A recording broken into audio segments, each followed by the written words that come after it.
عاوز تعرف ايه هي شروط منح رخصة السواقة؟ تعال اوريلك. انا محمد العسال وهذا المندوب. هذا المحتوى برعاية مكرونة الريان، أول مكرونة قطرية.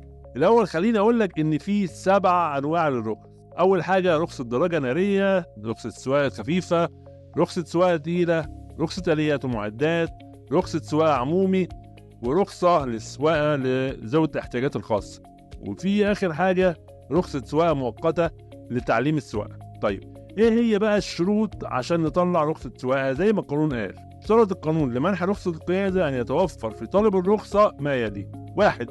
ألا يقل عمره عن 18 سنة بالنسبة للرخص الدراجة النارية والخفيفة وذوي الاحتياجات الخاصة، و21 سنة للرخصة الثقيلة والآليات والعموم.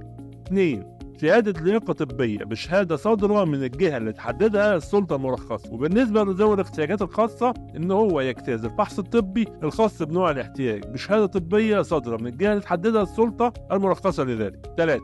أن يجتاز الاختبار الفني في السواقة، قواعد وآداب المرور الذي تحدد السلطة المختصة شروط وأحوال الإعفاء منه. لو عندك أي استفسار بخصوص الرخص بعت لنا في التعليقات، وما تنساش بقى اللايك والشير على كل منصات التواصل الاجتماعي.